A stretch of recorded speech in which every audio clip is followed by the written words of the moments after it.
갈라디아서 4장 4절에서 7절 말씀 교독하겠습니다. 때가 차매 하나님이 그 아들을 보내사 여자에게서 나게 하시고 율법 아래에 나게 하신 것은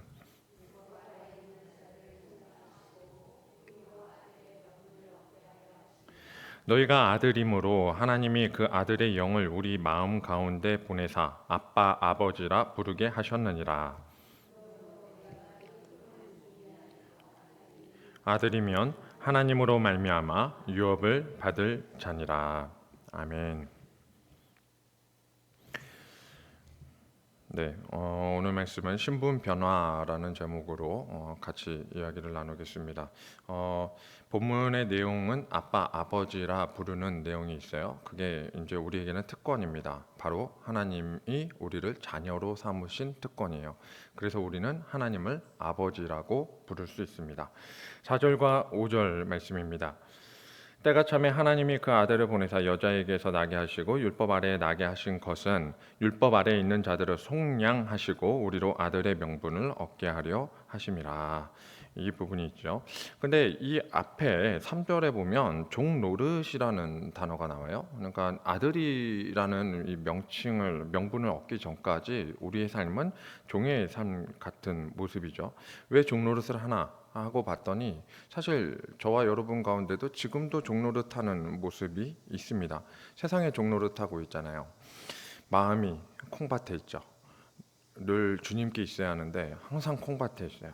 잘 되면 부럽습니다. 남이 잘 되면 믿지 않는 가정이든 누구든 상관없어요. 그냥 잘 되면 부럽고 잘 되고 싶어요. 내 마음이 그렇단 말이죠. 종노릇하고 있는 것이 있다면 오늘 저와 여러분이 먼저 주님 앞에 내려놓아야 할 부분들일 거라고 생각을 해야 합니다. 율법 아래 우리에게 주님께서 아들을 보내주셨어요. 죄에 빠진 우리를 건져내기 위해서 멀리서 구명조끼를 던진 것이 아닙니다. 구명보트를 던진 것도 아니에요. 멀리서 튜브를 던지면서 야 도와줄게 나와라 그렇게 한 게 아니에요. 그냥 직접 빠지신 겁니다.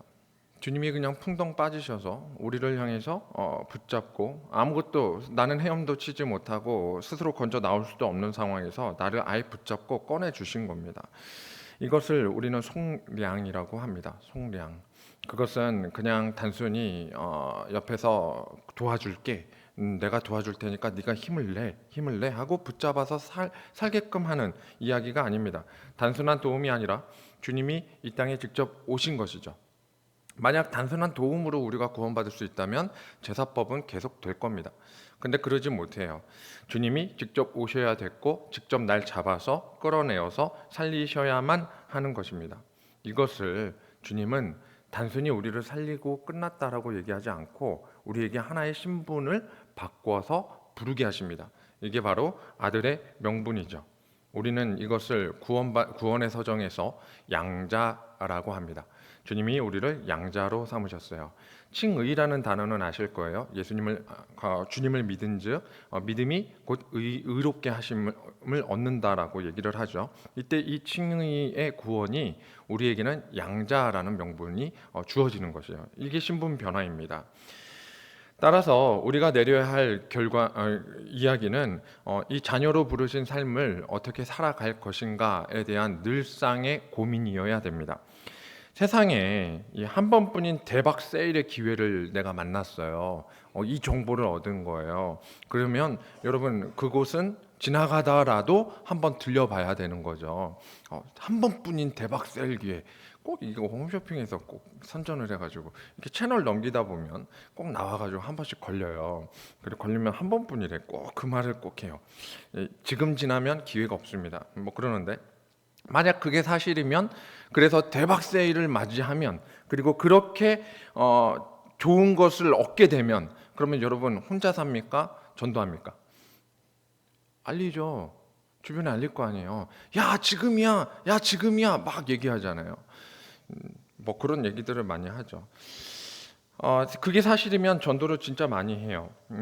그렇습니다. 하나님도 우리에게 아빠가 되는 기회, 곧 명분이라고 하죠. 이걸 기회를 주셨다는 거예요. 이 명분을 주셨다는 거 우리에게 기회입니다. 인생에서는 단 한 번뿐인 기회예요. 하나님을 아버지라 부를 수 있게 해줄게 라는 엄청난 기회가 우리에게 주어진 것입니다. 근데 이게 교회 밖에서 믿어서 가능할까요? 교회 밖에서 믿어서 가능할까? 왜 불가능하죠? 자녀라 함은 가출한 것을 자녀라고 하지 않습니다. 밖에서 아빠가 저 집에 사는데 저게 우리 아빠야? 인정할게 라고 말한다고 그게 자녀가 되는 것은 아닙니다. 뭐 돼야죠? 한 집안 식구가 되어야죠. 집 안에 들어와야 됩니다. 잠시 나가서 살 수는 있지만 결국은 그 집의 홈으로서의 구성원이 되어야 되죠. 그래서 가정이 형성이 되려면 결국은 집 안으로 들어와야 되죠. 하나님 집 안에 들어와야 이 가족의 명분을 얻을 수 있기 때문에 집 밖에서의 전도가 완성형은 아니라는 것을 기억하셔야 합니다. 평생 집에 있을 수 있는 특권, 이것이 저와 여러분이 이 수예배를 드리는 특권인 줄로 믿으시기 바랍니다. 한편 다른 종교는 아빠라는 신이 없습니다. 신의 명칭을, 호칭을 아빠라고 한 적이 없어요. 호영호재를 득하노라 뭐 이게 없어요. 진짜 홍길동 되는 겁니다. 존경과 경애를 받는 분이 세상 종교예요. 경외해야 된다. 그리고 존경받아 마땅하다. 그만한 위협과 그만한 능력을 보이는 것과 같은 우상을 세워놓고 그것이 신인 것처럼 얘기합니다. 그러면 그 신이 다 들어주기 때문에 높여야 돼요. 높이는 건 똑같은데 그 높인다라는 대상을 향해서 아빠라고 높이진 않아요. 사실 아빠라고 부르는 것은 높이는 게 아니라 오히려 낮아지는 거죠. 너 같은 아들 정말 어때요? 나 같은 아들, 나 같은 자녀 키우는 것은 아버지 입장에서는 사실은 스스로를 감수해야 할 만큼 경외스럽지 못합니다. 존경받지 못하죠. 그런데 하나님을 경외하는 방식으로 하나님은 감히 우리를 아빠라고 부르게 하는 거예요. 이 종교는 없어요. 세상 어디서도 얘기하지 않습니다. 어떤 신이 자기를 아빠라고 부르게 합니까?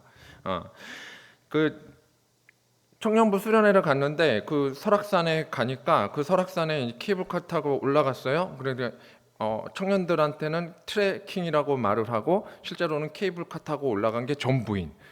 그렇게 하고 마지막에 그 돌팍 위에서 사진을 찍는데 애들이 와 정상 정복했다 막 이렇게 말하고 오는 뭐 그런 코스인데. 근데 거기에 신흥사라고 하는 절이 있어요. 그 케이블카 타는 그 위치, 권금성으로 올라가는 그 위치에는 신흥사라는 절이 있더라고요. 근데 거기 불상을 제법 크게 만들었습니다. 한 10m 이상, 좀 커요. 제법 커요. 그래서 케이블카 타고 올라가는 동안 내려가는 동안 그 불상이 보입니다. 엄청 크게 지었고 앉아 있는데도 너무 높아가지고 머리부터 발끝까지 몸이 다 보여요. 저렇게 만들면 그 불상을 아빠라고 부를 수 있을까? 그 생각이 얼른 드는 거예요. 케이블카 타고 내려오면서 불상을 아빠라고 부르면 불교는 족보가 꼬입니다. 그렇죠? 부처가 아빠가 돼요. 희한해지죠. 갑자기 제자들의 서열이 막 바뀌면서 주지스님이 나에게 부처님의 아드님 이런 식으로 얘기해야 돼요. 족보 꼬입니다. 잡혀가죠. 이 사상 검증이라는 걸 받게 돼요. 되게 신기하게 갑니다. 그들은 그 불상을 보고 그 신을 보고 뭘 해야 하죠? 주문을 외고 연부를 외워야 돼요. 그러니까 숭배해야죠. 절을 해야 돼요. 그러한 모습들로 정성을 다해서 섬겨야 대가를 줘요. 그리고 대가를 지불해야 거기에 대한 응보를 해요. 그러니까 답을 하는 것처럼 가르쳐요. 많은 점괘도 그렇고 많은 일반적인 신앙도 마찬가지죠. 복채를 내야 돼요. 그리고 그건 불교도 마찬가지예요. 인과응보로 가르치죠. 업보처럼 얘기하죠. 그러니까 시주님 좋은 거 시주 하셔야죠. 이렇게 얘기한단 말이에요. 그래요. 자꾸 바치래요. 근데 하나님은 우리를 만드실 때 가족으로 만드셨어요. 아들에게 바라는 게 뭘까요? 자식에게 바라는 게 뭘까요? 바치라는 거 바랄까요? 여러분 자식이 갖다가 뭐 다 갖다 바치기만 하면 그 자식 좋아하겠습니까? 아니요. 자식이 잘 사는 거 좋아하죠. 자식이 행복한 거 좋아하죠. 그게 아버지가 받으시는 거예요. 아버지가 받으시는 영광은 내가 행복하고 내가 서로 사랑하고 내가 이웃과 좋은 관계를 갖고 지내는 것이죠. 하나님이 우리를 만드시고 우리에게 경외를 받으심은 우리를 자녀로 삼아 주셨기 때문에 그 모든 것을 하나님의 영광으로 삼아 주시겠다라는 거예요. 그래서 우리를 사랑으로 낳았다라고 증명하시는 유일한 종교이자 진짜 진리는 바로 이 덮어주는 아버지의 사랑뿐입니다. 최고죠. 6절이에요. 너희가 아들이므로 하나님이 그 아들의 영을 우리 마음 가운데 보내사 아빠 아버지라 부르게 하셨느니라. 너무 좋아요. 아빠. 자, 아빠라고 부르는 특권 세 가지를 오늘 잠깐 나누겠습니다. 첫 번째 특권은 요거예요. 의식주가 해결된다. 하나님이 나의 아버지면 의식주가 해결된다. 이거 너무 쉬운 건데. 여러분 자녀한테 집을 어렸을 때 집을 사주던가요? 어렸을 때부터 야 너는 집에서 커야지 하면서 네 집 마련을 시켜주마 하면서 아이가 갓난아기 때부터 집을 마련하지 않잖아요. 그냥 우리 집에서 같이 살잖아요. 근데 애들이 잘 커요. 자기 집이 없는데, 자기 집 없는데 애들이 잘 커요. 자기 소유가 없는데 잘 커요. 왜 그래요? 아빠 집이 있으니까요. 그렇잖아요. 너무 단순한 이야기 아닙니까? 우리 애들이 중고등학생 애들한테 얘기를 해요. 너희가 잘 살 수 있는 거는 니들이 가진 건 하나도 없고 네 집도 없고 네 차도 없고 네가 소유한 거 하나도 없는데 너는 펑펑 쓰네? 어떻게 그렇게 펑펑 쓸 수 있어? 어떻게 그렇게 공부하고 먹을 거 사 먹고 뭐 여기저기 놀러 다니고 왜 그게 자유롭게 가능하지? 라고 얘기한단 말이에요. 이유는 하나예요. 좋은 부모 만나서요. 예, 부모가 채워주니까요. 집이 있다는 건 그런 겁니다. 우리 집에서 밥만 잘 먹어요. 우리 아들들이. 지네들이 요리도 안 하는데. 근데 밥만 잘 해요.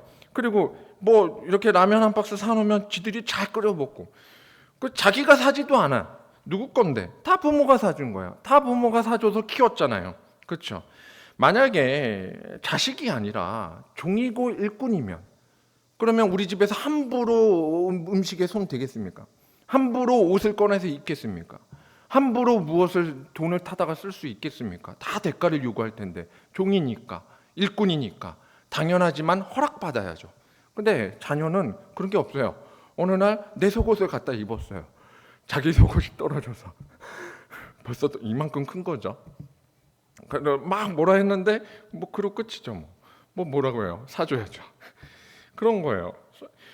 그들이 한 집에 산다고 종이나 일꾼이면 의식주를 마음대로 할 수가 없어요. 조건이 많아요. 불편해요. 근데 이 7절에 그러므로 네가 이후로는 종이 아니요 아들이니 아들이면 하나님으로 말미암아 유업을 받을 자니라. 게임은 끝난 거예요. 집에 있는 모든 소유가 누가 사용해도 되는 거죠? 내 자식이. 내가 먹어놓으려고 감춰놓은 게 있어요. 이렇게 딱 해놓고 치즈를 좋아하거든요. 그래서 치즈를 맨날 이렇게 한 박스씩 사요. 근데 이 슬라이드 치즈 같은 거 모든 요리에 거의 치즈 넣어서 먹습니다. 계란 후라이에 치즈 넣고 뭐 밥에 치즈를 참 좋아하는데 근데 애들이 워낙 치즈를 좋아해요. 그래서 치즈를 숨겨놔요. 근데 그거 찾아서 먹었어요. 그런다고 제가 뭐라고 합니까? 야 이것들 내 거 찾아서 먹었어 하면서 얘기하지만 결국은 다 주는 거죠. 그걸로 인해서 넌 내 자식도 아니야 하고 혼내지 않는단 말이에요. 당연한 거죠. 최근에 기사를 보았습니다. 필리핀에서 보모가 왔다고 얘기를 들었어요. 근데 그 보모가 한 집에서 같이 살더라도 가정부처럼 이렇게 지내게 되겠지만 그들이 아이의 돌봄 엄마의 유모의 역할을 좀 하겠죠. 근데 그들이 한 집에 산다고 그들의 의식주를 맘대로 해결할 수 있겠습니까? 당연히 없습니다. 그들은 물론 종족도 다르고 조건 계약 뭐 이런 것도 다 있겠지만 조건이 많죠.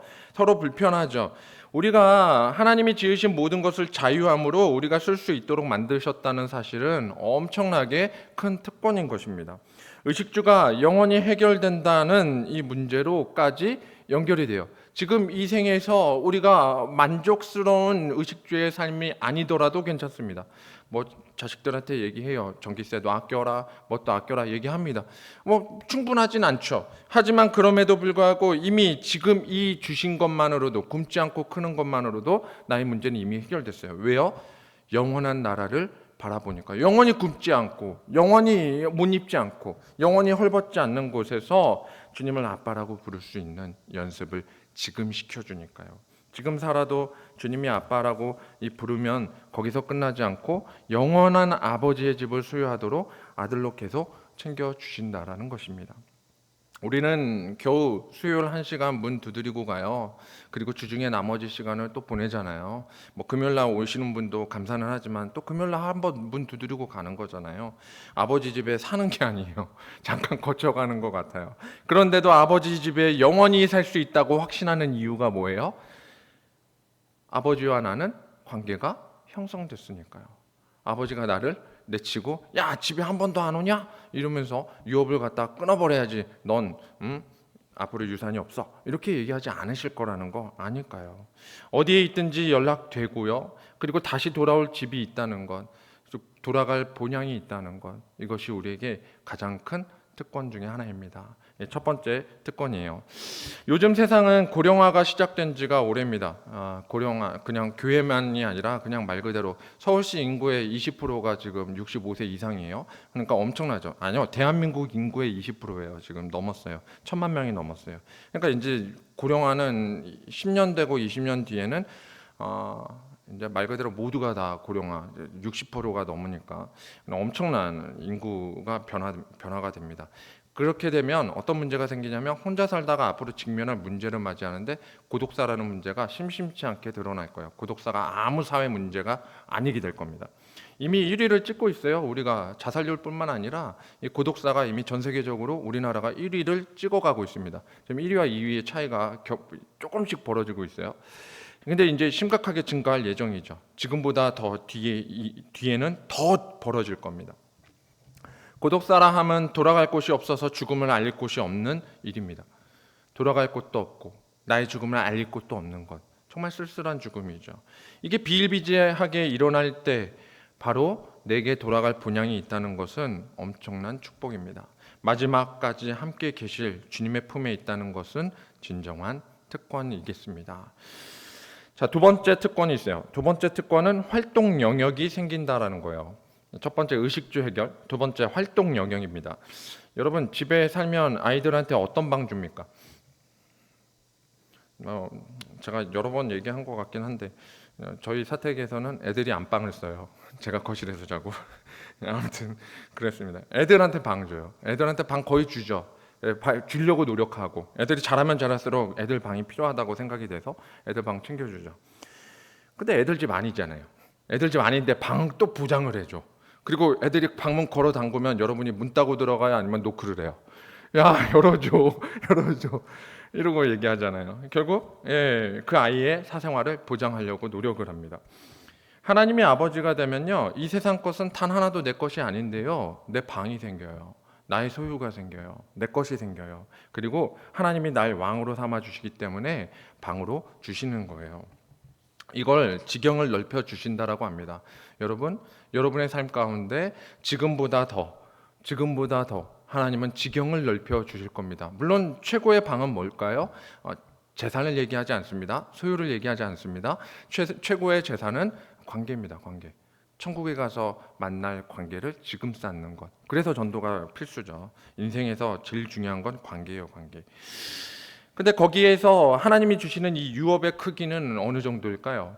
그냥 단순히 이 세상에서는 프리미엄 집을 가져도 한 100평, 한 200평 여러분 가져보셔서 아시죠? 뭐 얼마 안 돼요. 그거 가지고 끝일 거예요. 200평 가지고 만족하겠습니까? 물론 만족하죠. 근데 그게 끝일 거예요. 근데 주님이 주시는 유업의 크기는 우주급이잖아요.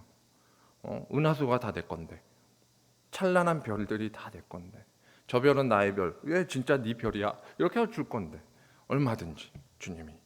비교가 불가능하죠.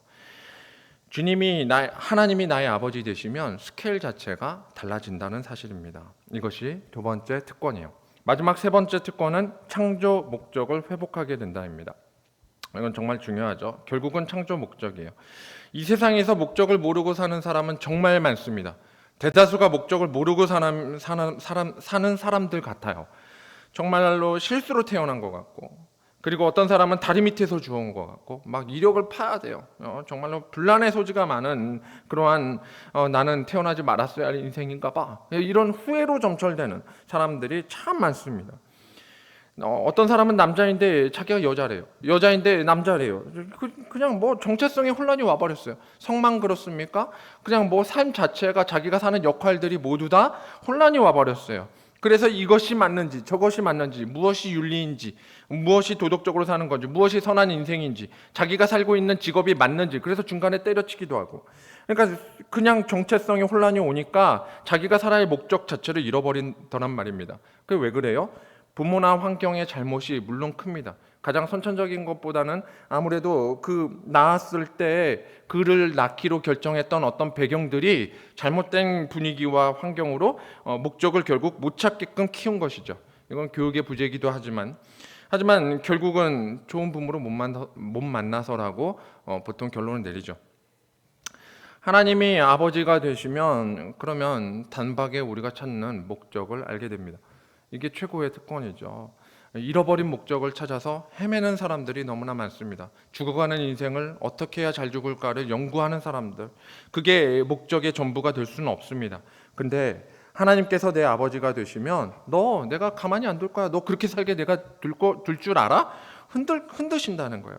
내가 널 반드시 나의 자녀로 키울 거야. 이 관계의 끝판이 뭘까요? 바로 이 관계의 회복이에요. 주님께서 회복시키실 거예요. 나의 관계를. 꼬였고 매였고 삶에서 정말로 안 풀렸던 것들을 주님께서 매듭을 풀어가시는 인생을 살게끔 인도하신다라는 것입니다. 죽어야 할 놈 닥칠 상황으로 다스려 주시고 죽음에서 영원한 생명으로 인도하실 것입니다. 그렇기 때문에 양자, 곧 하나님이 나의 자녀가 되는 최고봉은 결국 이 죽음이라는 하나님의 목적 외의 형벌, 하나님의 목적에서 벗어난 형벌이 바로 죽음이에요. 그러니까 죽을 수밖에 없는 인생의 삶은 하나님이 정하신 바가 아니라는 거죠. 거기서 완전히 벗어나는 것, 그게 하나님의 자녀가 되는 최고의 특권 아닙니까? 완전한 하나님의 선하신 뜻대로 내가 너를 좋았더라라고 외치는 거야. 내가 너를 창조한 목적을 그대로 이루게끔 내가 너를 회복시킬 거야. 그래서 인생의 결과, 성경에서는 창세기의 목적을 마지막 요한계시록에서 우리에게 이러한 삶으로 설명을 합니다. 요한계시록 20장 6절인데요. 우리 같이 한번 읽어볼까요? 시작. 이 첫째 부활에 참여하는 자들은 복이 있고 거룩하도다. 둘째 사망이 그들을 다스리는 권세가 없고 도리어 그들이 하나님과 그리스도의 제사장이 되어 1000년 동안 그리스도와 더불어 왕노릇하리라. 이게 우리에게 주어지는 특권의 끝판. 결국 창조 목적이 회복되면 종노릇하던 우리를 하나님의 후계인으로, 후계라는 건 뭐예요? 하나님이 왕 되시잖아요. 그럼 우리를 뭐 하는 자로? 왕노릇하는 자로, 종노릇에서 왕노릇으로 하나님께서는 바꾸신다는 거죠. 이게 양자가 갖는 특권이에요. 특권이 생겼다는 것은 동시에 우리가 살아야 할 이유가 생겼다는 것이고, 그것은 다른 말로는 그럼 살아야 할 이유는 뭐예요? 뭔가 책임감이 생긴다는 거죠. 의무가 생겼다는 거예요. 그 의무는 당연하지만 뭘까요? 하나님이 나의 아빠예요. 아빠를 자랑하는 것. 이게 우리의 의무입니다. 하나님이 나의 아버지이신 것을 자랑하는 삶. 하나님이 내 아빠다? 부럽지? 이러고 사는 거예요. 그럼 무서울 게 없고 잃어버릴 게 없어요. 그러면 이 세상에서 정말 만만해요. 세상이 만만해져요. 왜냐하면 세상을 지으신 분이 나의 아버지이기 때문에. 그 특권으로 사는 겁니다. 여기서 한 가지 주의할 게 있어요. 특권이라는 것은 명분이에요. 그러니까 기회를 주셨다는 거예요. 그러면 아무나 주면 특권일까요? 아니죠. 뭔가 기회에 혹은 자격에 어떤 문제가 있겠죠. 조건이라는 게 있긴 있어요. 특권이니까. 뭘까요? 4절입니다. 4절 맨 앞에 네 글자. 때가 참해. 아주 중요한 특권의 조항이 생겼어요. 이 특권은 선착순입니다. 때가 차면 끝나요. 지금이에요.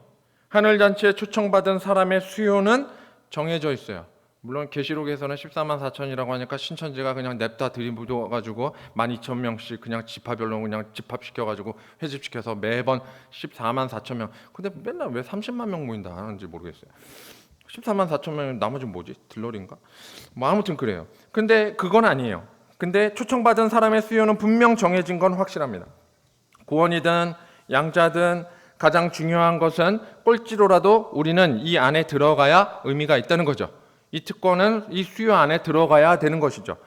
가출 소년인 상태로 우리가 영원한 나라를 사모할 수는 없습니다. 언젠간 돌아갈 본향을 사모해서 와야 돼요.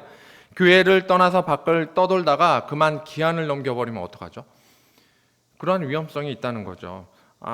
그때도 얘기하는 거예요. 아빠가 내 아빠잖아요. 나 세례 받았어요. 아빠라고 불렀단 말이에요. 하고 하나님께 부르짖어도 그날 기한을 넘기면 소용이 있을까라는 거예요. 주님이 이 땅에 오셨다는 이 기쁜 소식은 동시에 천국문의 기한이 정해졌다는 종말의 시대를 고한 것과 같습니다. 예수님이 오셨다는 것은 곧 우리에게는 종말의 시대를 맞이했다는 것과도 같은 거예요. 우리의 죽음 앞서서 우리의 인생의 한 번뿐인 기회에 주님을 만날 수 있는 기회를 주신 겁니다. 그러면 그때 안에 해결을 해야 돼요.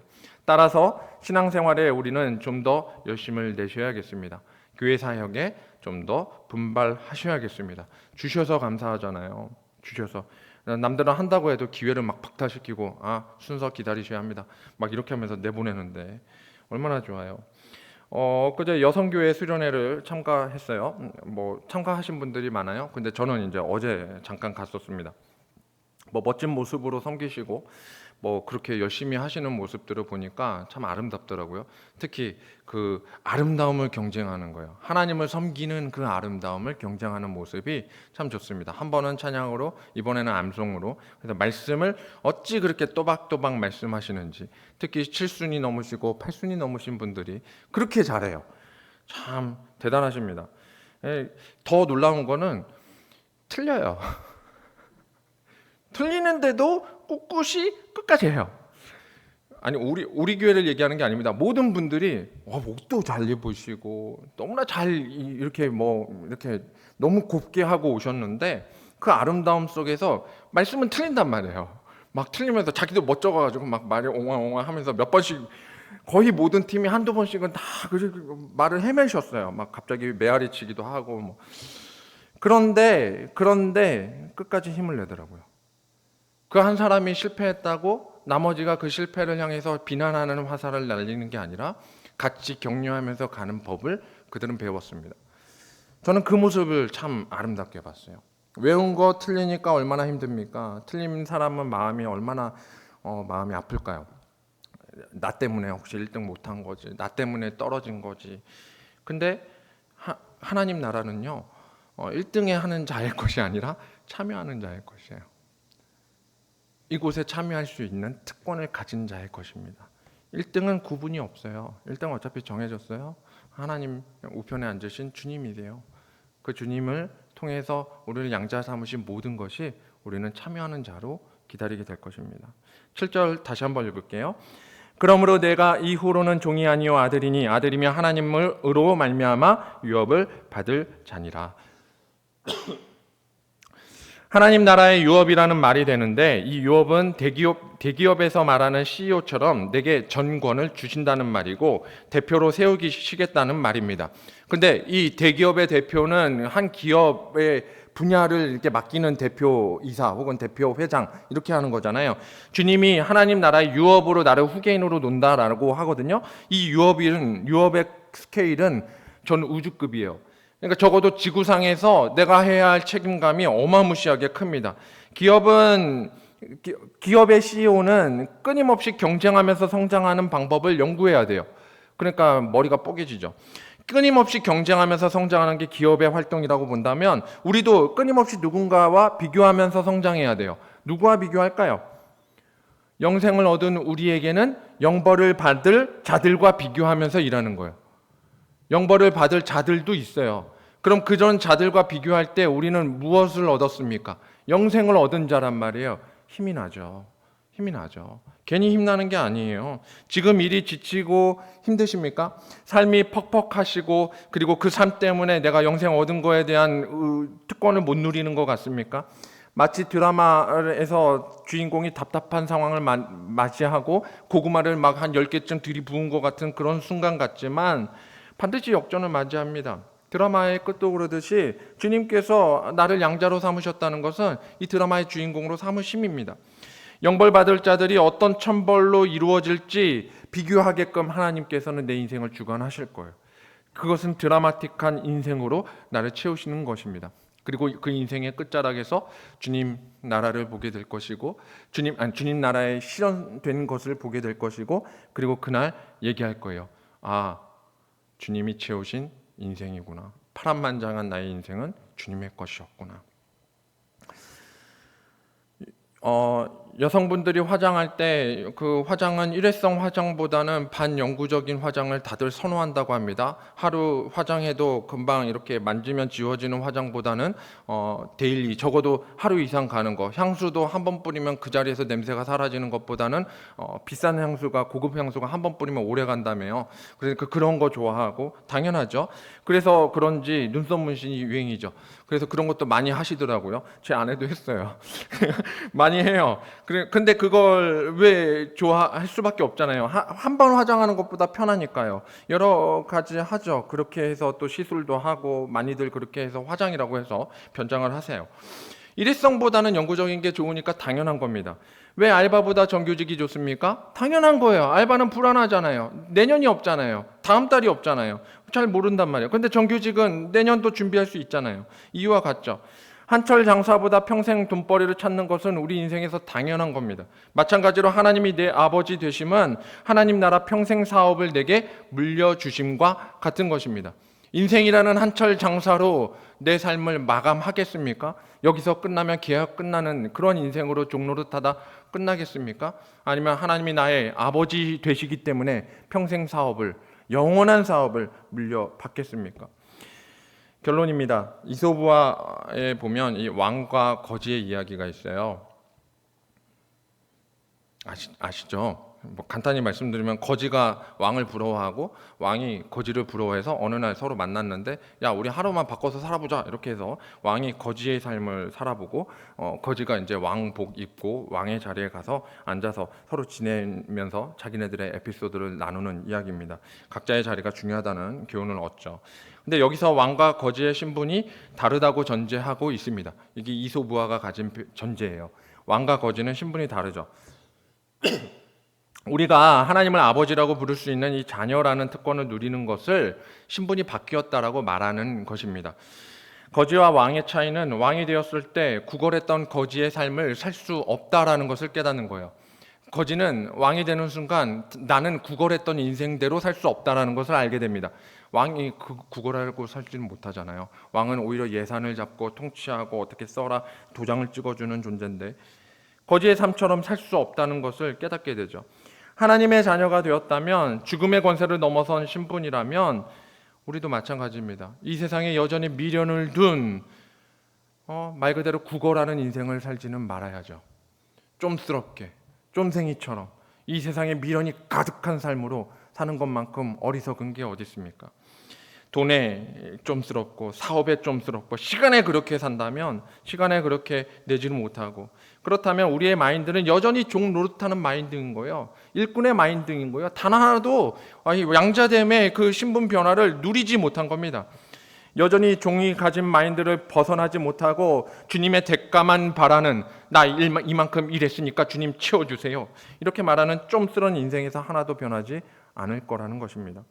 우리는 하나님 나라를 유업으로 물려받을 후계자들입니다. 이것을 사도 바울은 갈라디아서 4장 1절에 보면 1절 보세요. 내가 또 말하노니 유업을 이을 자. 여기 써 있죠. 유업을 이을 자. 양자를 뭐라고 하냐면 유업을 이을 자라고 합니다. 우리 아버지의 것이 다 내 것이라는 거예요.